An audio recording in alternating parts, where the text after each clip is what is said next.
Hello everyone, welcome to my channel, where we explore the most bizarre moments of our history. Let's get started.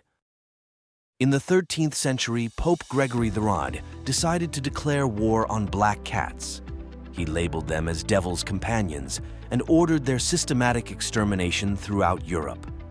This apparently led to the increase in the rat population, which then repaid humans with the bubonic plague. In Salem in 1820, people were dealing with tomatoes. They considered them to be highly poisonous and reportedly even wanted to take the tomatoes to court. One farmer, who also served as a judge, decided to show people that they were mistaken. Right in front of them, he ate a whole basket of tomatoes, thus proving they were edible. 10 years later, ketchup began to be used as a cure for diarrhea and digestive problems. The residents of Salem in New Jersey thus earned themselves a big embarrassment. The Roman Emperor Caligula loved his horsey Incitatus so much that he provided him with a palace and servants. He even considered making him a senator. Considering all the odd things that Caligula did during his reign, this bizarre idea might not seem entirely out of place.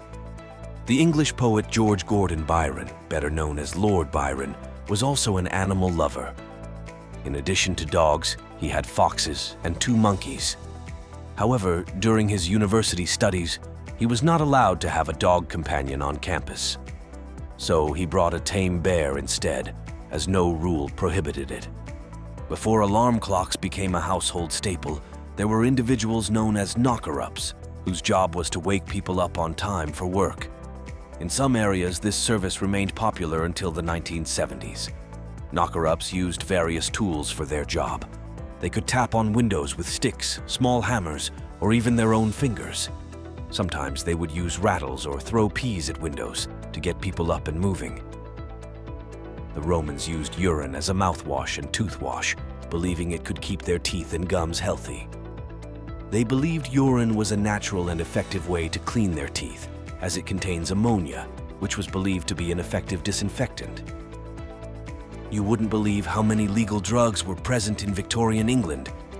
It was quite common for a man to visit an opium den in the afternoon. Opium itself was often prescribed by doctors and was even given to newborns as calming drops. In pharmacies, it was available as a pain medication.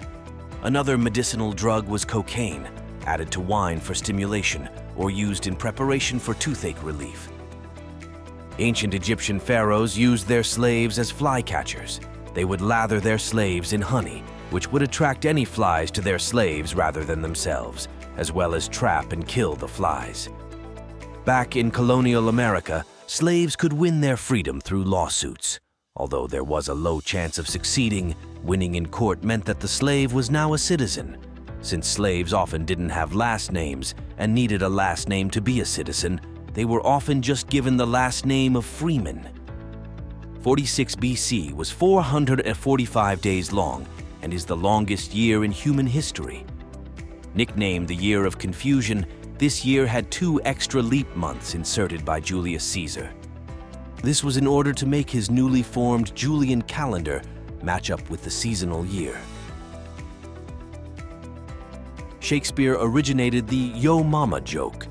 In his play, Titus Andronicus, one of the characters, Chiron, exclaims, "Thou hast undone our mother," to which another character, Aaron, replies, "Villain, I have done thy mother." Thank you for watching. Hope you enjoyed the video.